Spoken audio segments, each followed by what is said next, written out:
ክቡር አቶ ተመስገን ጥሩነህ የኢትዮጵያ ፌደራላዊ ዲሞክራሲያዊ ሪፐብሊክ ምክትል ጠቅላይ ሚኒስትር፣ የተከበሩ አቶ መዋዘ ጥበባት ዲያቆን ዳንኤል ክብረት የኢፌዴሪ ጠቅላይ ሚኒስትር የማህበራዊ ዘርፍ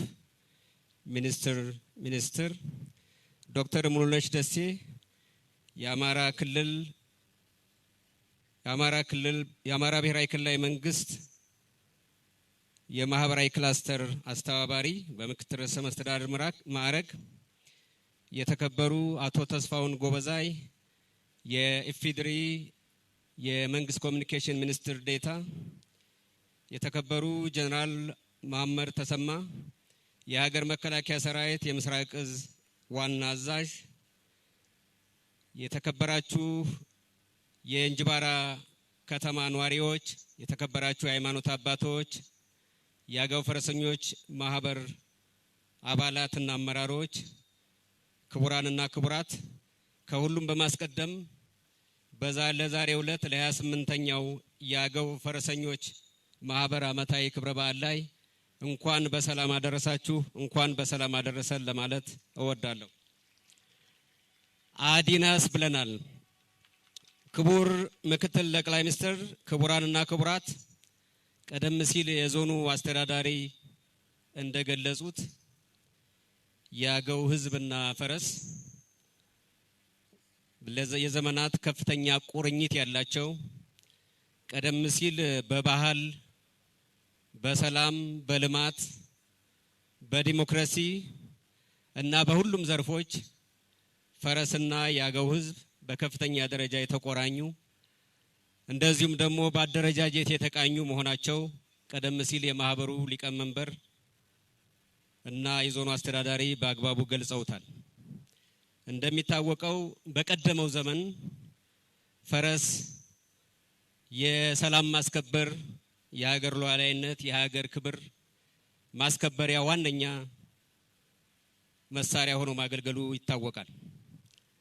ከዚህ ውስጥ ታሪኩን ጠብቆ ድሉን አድምቆ በአገራችን በከፍተኛ እንክብካቤ በከፍተኛ ኩራትና ቀደም ሲልም የማህበሩ ሊቀመንበር እንደገለጹት ከመሰረታዊ ቀበሌ እስከ ዞን ድረስ አመራሮቹ ብቻ ከ6000 በላይና በመቶ ሺዎች የሚቆጠሩ የፈረሰኛ ማህበር ያለው ምናልባትም በክልላችን በአገር ደረጃ ባላቅም በክልላችን ውስጥ ብቸኛው ታሪኩን ጠብቆ ከፈረስ ጋር ያለውን ግንኙነት ታሪኩን ጠብቆ የኖረ ህዝብ የአገው ህዝብ በመሆኑ ምክንያት እንደ ክልል መንግስት ከፍ ያለ ምስጋና ለማቅረብ እወዳለሁ። ይሄ ብቻ አይደለም። ከዚህ በስተጀርባ ፈረስን መቆናጠጥ ብቻ ሳይሆን በውስጡ ያሉ መስተጋብሮች ለሁላችንም ምሳሌ የሚሆኑ ናቸው። ለምሳሌ ሁላችንም በዚህ ዘመን በኢትዮጵያ ውስጥ ያላሳካ ነው ሁላችንም እየታገልንለት ያለው ዲሞክራሲን የመመስረት ስራ በአገው ፈረሰኞች ማህበር እለት በእለት የሚተገበር ተግባር ነው። ለምሳሌ የአገው ፈረሰኞች ማህበር አባላቱ ሊቀና መራብርትን መሪዎቹን የሚመርጠው በዲሞክራሲያዊ መንገድ ነው፣ በሰላማዊ መንገድ ነው። አባላት ለመሪዎቻቸው፣ መሪዎች ለበላይ መሪዎቻቸው በሰላማዊ መንገድ የሚታዘዙ የሚተገብሩ፣ ጥያቄያቸውን በሰላማዊ መንገድ የሚያቀርቡ፣ በውስጣቸው ልማታቸውን የሚያከናውኑ፣ እንደዚሁም ደግሞ በመካከላቸው ሰላማዊና ዲሞክራሲያዊ ግንኙነት ያለ በመሆኑ ምክንያት ለመንግስት አስተዳደር ለሌሎች ኃይሎች በውስጣቸው ዲሞክራሲን በመገንባት በኩል አርአያነት ያላቸው በመሆኑ ምክንያት በዚህም ሊመሰገኑ ይገባል ብዬ አምናለሁ። ከዚህ በተጨማሪ ቀደም ሲል እንደገለጽኩት የአገው ህዝብ በጣም በተለየ መንገድ የምንመለከተው እንደ ክልል ታታሪ ህዝብ፣ በተለይም ደግሞ ራሱን ከተፈጥሮ ጋር አስማምቶ የሚኖር ህዝብ ነው። እንደምታውቁት የዓለማችን ችግር፣ የሀገራችን ችግር፣ የአፍሪካ ችግር በተፈጥሮና በሰው መካከል ባለው የተዛባ ግንኙነት ምክንያት በሰው ልጅ ላይ የአየር መዛባት ወይም የአየር ንብረት ለውጥ በመከሰቱ በዓለማችን ላይ ያለው የተፈጥሮና ሰው ሰራሽ ሰቆቃ ሁላችንም የምናውቀው ነው። አዊ ዞን ውስጥ ይህ አይታሰብም። እንዳውም ከዛም አልፎ ችግኝ በመትከል የተፈጥሮ ደኖችን በመንከባከብ ከዛም አልፎ ለምግብና በአጠቃላይ ለቁስ እና ለምርት በመዋል ተፈጥሮን ከመከማከብ በተጨማሪ ኢኮኖሚውን እያበለጸገ የሚገኝ ህዝብ ነው። ምናልባት በዚህ አካባቢ ሰፋ ያሉ ደኖች፣ ሰፋ ያሉ ጫካዎች፣ ከእንጨትና ከተፈጥሮ ሀብት የተሰሩ ቁሶችን በድምቀት የምንመለከትበት ያዊ ህዝብ ነው። ይሄም እንደዚሁ በተፈጥሮና ሰው ተሰራሱ ጋር ተስማምቶ በመኖሩ ምክንያት ለክልላችን ህዝቦች፣ ለሀገራችን ህዝቦች ከፍተኛ ምሳሌ የሚሆን ህዝብ ነው። ለዚህም ከፍ ያለ ምስጋና ለማቅረብ እወዳለሁ። በሌላ መንገድ ያዊ ህዝብ ሰላምን የሰላምን ፋይዳ ጠንቅቆ የሚረዳ ለሰላም የሚተጋ ለፍቅር እጁን የሚዘረጋ ህዝብ ነው። የበፊቱን በታሪክ የምንገነዘበው የምናውቀው ቢሆንም በተለይ ባለፉት 3 እና 4 አመታት ያዊ ህዝብ ያደረገው አስተዋጽኦ በቀላሉ የሚመዘን አይደለም። በሰሜኑ ጦርነት በግንባር ቀደም የሀገራችንን ሰላም ለማስከበር እስከቻለው ድረስ ፈረሶቹ መሄድ ባልቻሉበት ቦታ ደግሞ በዘመን አፈራሹ ትራንስፖርት በመጓዝ የአካባቢውን ሰላም የሀገሩን ሰላም በማስከበር እንደ ጥንቱ እንዳደዋው ዘመን በመትመም በግንባር አርያነት ያለው ተጋድሎ በማድረግ የሚታወቅ ህዝብም ነው።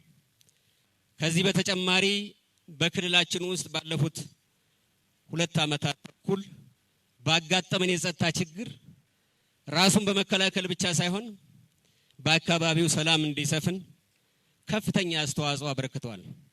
በሸለቆዎች፣ በበረሃው፣ በደጋው አያሌ መስዋዕትነት ከፍሏል። በተለይ በጸረ ጽንፈኝነት አቋምና ኢትዮጵያን ለማፍረስ ከሚጥሩ ኃይሎች ራሱን ማራቅ ብቻ ሳይሆን በግንባር ቀደምነት ታግሏል፣ መክሯል፣ ዘክሯል። በዚህም ያዊ ህዝብ የሰላም አርበኛ መሆኑን በድጋሜ ያረጋገጠ ህዝብ መሆኑን እንደዚሁ ላመሰግን እወዳለሁ። ይሄ እንደምናውቀው ሌላን ተው ብሎ ሲመክር ይሄ ነገር አይጠቅምም ብሎ ሲያስብ እንደቀደመው ዘመን መዋጋት ስለማይችል አይደለም፣ መዋጋት ስለማይፈልግ አይደለም።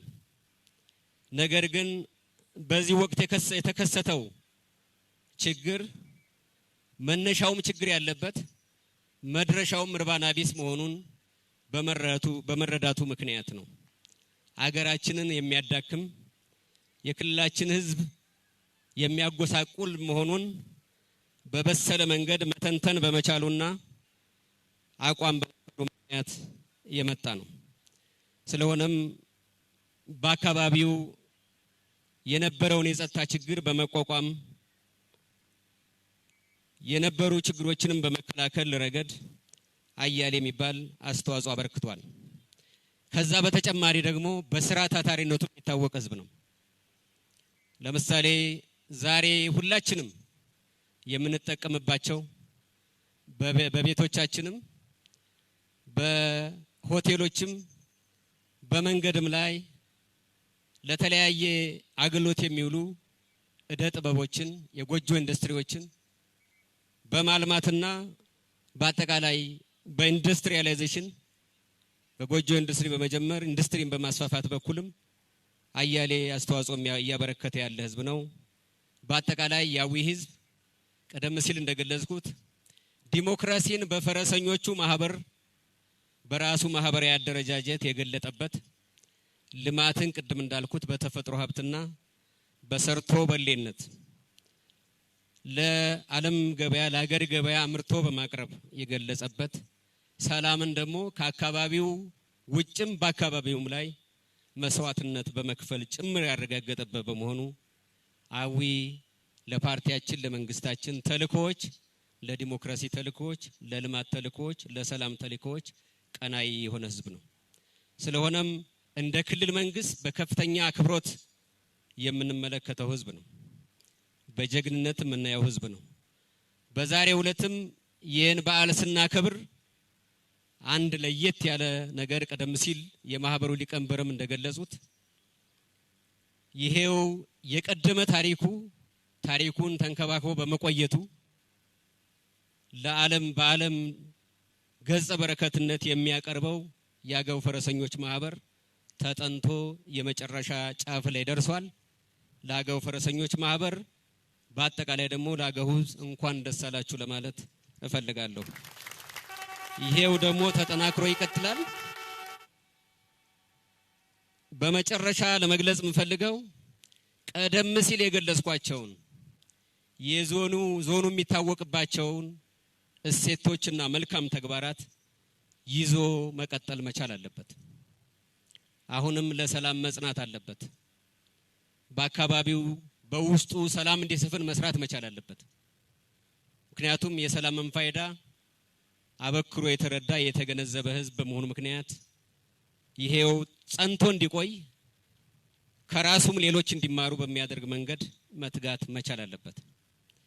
ቀደም ሲል ሀገራችንን በደሙ ባጥንቱ ጠብቆ ያቆየ ህዝብ እንደመሆኑ መጠን ያገው ህዝብ አሁንም ላቡን አፍሶ የሀገራችንን ኢኮኖሚ የክልላችንን ኢኮኖሚ የቤተሰብን ገቢ በማሳደግ በኩል ዘመናዊ ቴክኖሎጂዎችን በመጠቀም የልማት አርበኛ መሆኑን በድጋሜ በላቀ ደረጃ ማሳየት ይኖርበታል።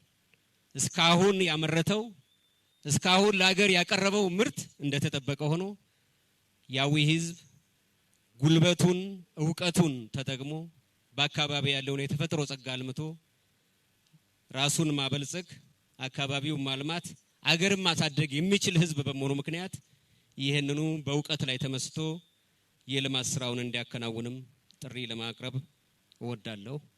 በመጨረሻ አሁንም በተለይ የፈረሰኞች ማህበር አባላት ቀደም ሲል እንደተገለጸው ያላችሁን አደረጃጀት በመጠቀም ላዊ ህዝብ ሰላም፣ ላዊ ህዝብ ልማት፣ ላዊ ህዝብ አብሮነት በከፍተኛ ደረጃ ስራ መስራት ይጠበቅባችኋል። ለምን ቀደም ሲል የማህበሩ ሊቀመንበርም ባዊው ህዝብ ውስጥ በሰላም ጊዜ ችግር በሚኖር ጊዜ በሐዘን በደስታ ደራሽ ማህበር ነውና ይሄ ደራሽነቱ የበለጠ ተጠናክሮ እንዲቀጥል ሌት ተቀን መስራት ይኖርበታል።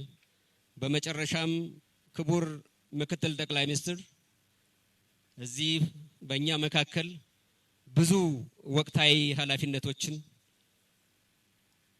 ይቅሩ በማለት በዛሬው ዕለት እና ትናንትና ዛሬ ነገም ጭምር አዊ ህዝብ መካከል ተገኝቼ ቢያንስ ባለፈው አመት የክልሉ አመራርም እኛም ሳንገኝ የአካባቢው ህዝብ ብቻ አክብሮ በመዋሉን እያስታወስን ያ እየጸጸተን ደግሞ ዘንድሮ ደግሞ መደገም የለበትም ዘንድሮማ በህዝብ መካከል ተገኝተን ማክበር አለብን ብለው ስለተገኙልን እያመሰገንኩኝ አሁን ላዊ ህዝብ እዚህ መድረክ መተው መልእክት እንዲያስተላልፉኝ በአክብሮት ገልጻለሁ። በአክብሮት ሸኙልኝ። በጣም አመሰግናለሁ።